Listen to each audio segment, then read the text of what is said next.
Today we are making test tiles. Not just any test tiles though. We are making functional test tiles. Functional test tiles. Test tiles, you heard it here, ladies and gentlemen, that you can sell. You'll love it. Thanks for coming. You and me, babe. You and me, babe. There's just nothing else like you. We're ready to go. Test tiles are one of those necessary things that everybody needs and nobody actually wants. Unless you're John Britt.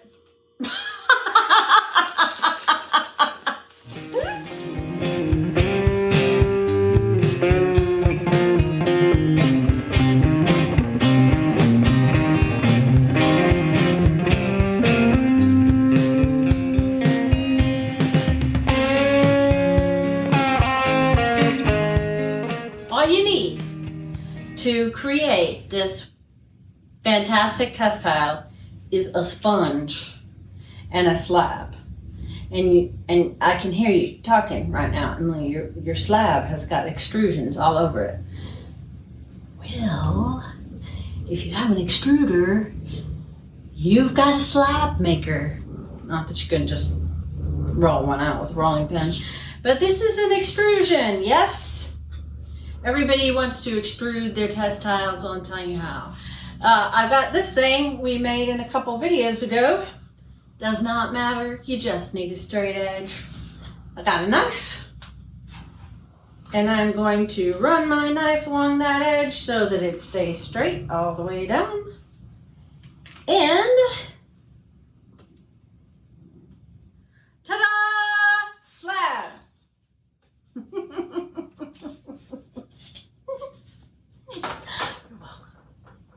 You're welcome. Don't worry about it. Got your back.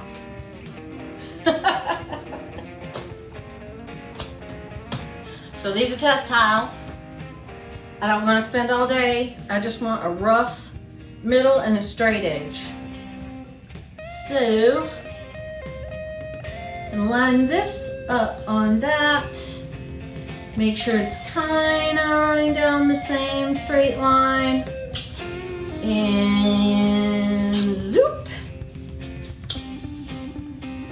And then I'm going to roughly cut some squares. Now remember, these are test tiles. Just because we're selling them doesn't mean that we want them to be any less easy to make, right? Because that means we can sell them for a smaller amount of money. And somebody says, oh, what's your cheapest item? These little $2 test tiles are my cheapest item.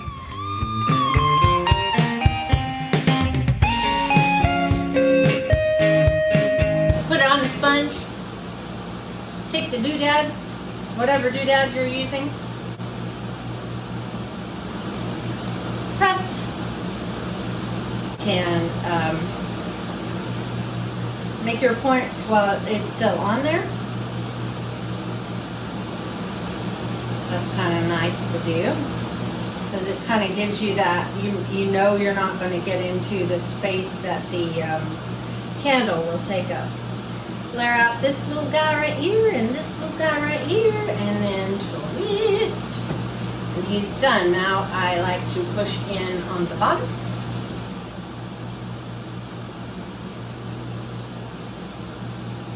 Ta-da! Test tile candle holder. Woohoo! Bam! Squish! Squish! Flare! Flare! Twist! Push! Done! Getting the idea? Oh, I did that one backwards. Seriously?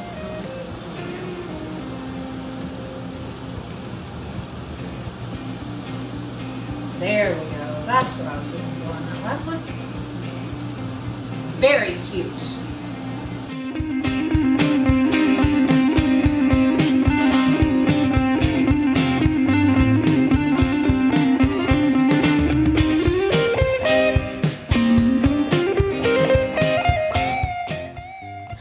So, using a sponge on the bottom with these, when you press them into a sponge has a lot of texture, and sometimes that texture gets on, it will show up.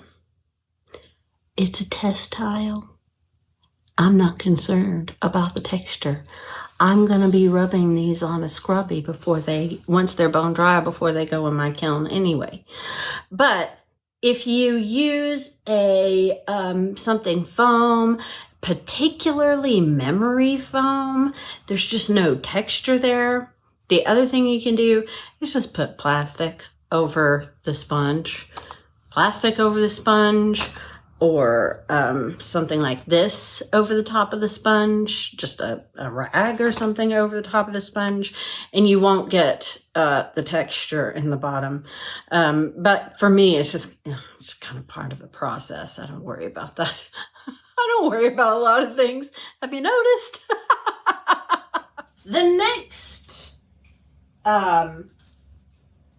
easy sellable test tile I'm going to show you is business card holders. But my dad has one of these, and he watches his YouTube or whatever. You can keep one of these in your purse and set up your kid at a restaurant. I'm just saying. But they're also business card holders, obviously. They're nifty, especially if you're trying to stream some sort of, YouTube channel video while you're washing dishes or something. But, I smoothed the edges of this square extrusion. And if you've been with me long, you know where these came from. And it is just below the line here. Here's the way the square works. The square works like that. So I'm going to lay my tool, this is my tool, down at an angle so that on this back side, on the side facing me, like I want it a little higher than that. I want it about right there. It's giving me the lip that is this lip right here that holds things onto the thing. Now I just try and keep it quasi in the right place here and not snag it on my little thing. And when I lift this off,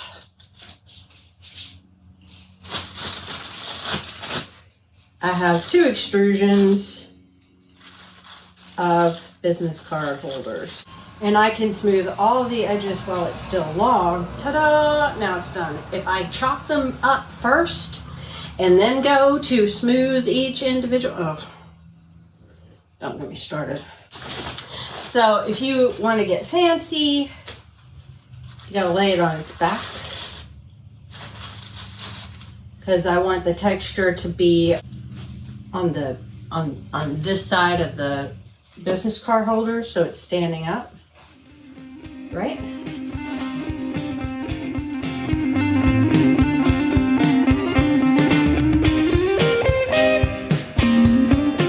I can make my own textured rib out of something like this, or just take the corner.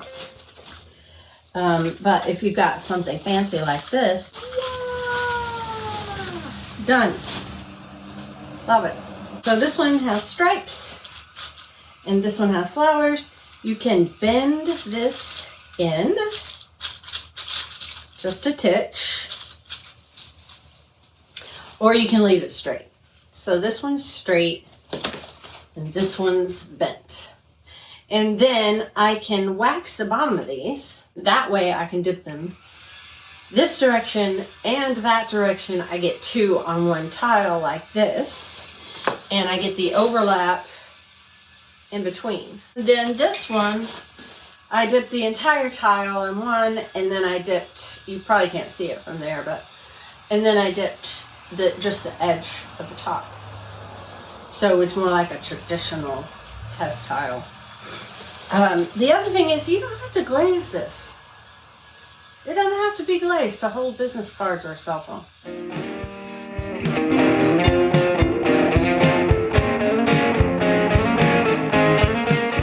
Lastly, this is an oval extrusion. I'm gonna put, so I squeeze this in until my boards fit within the confines of my tool here. And so now I'm just gonna slice this. I really should have checked that the tape was still on the ground. It's not. And then for me, this is gonna be a test tile for my underglazes. But it's a holder for brushes. I'm going to put grooves and holes. If you're already making like artist palettes, and then what better way to add a brush holder to an artist palette? And those artists that like buying your palettes or that have bought your palettes, you're getting a repeat customer that way. And, you know, I mean, because otherwise, once they bought it, why should they come back? And there you have the crux of capitalism in a nutshell. Once they bought it, why should they come back? You got to figure that out. For paintbrush holders, that's the answer.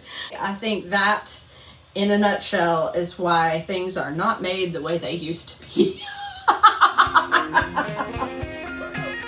One great thing about ceramic. It is made just the way it used to be.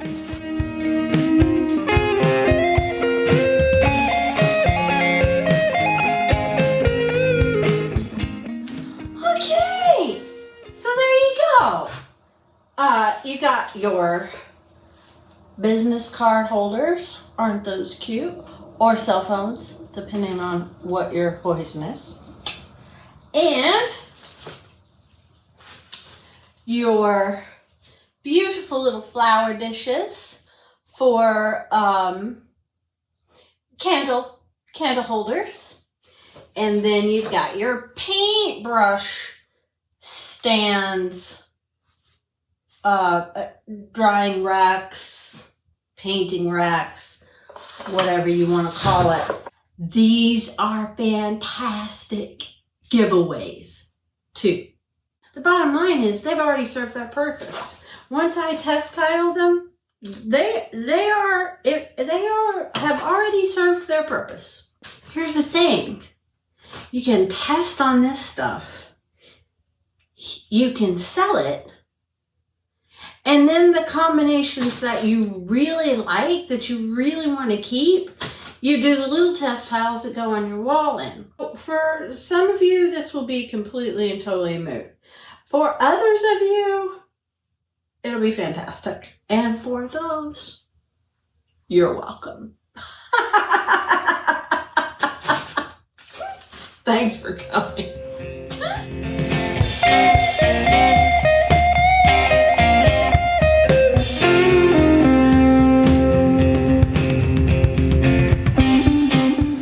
You're not stuck with a whole bunch of test tiles wandering about the studio going, don't you want me? Don't you want me? Showing off my age there.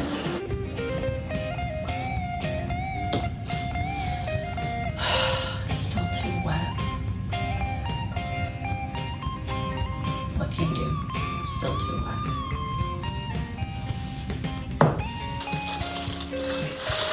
Oh, don't break, please. I put too much water in it. This porcelain. Tell you what. Challenging. is practically ruined.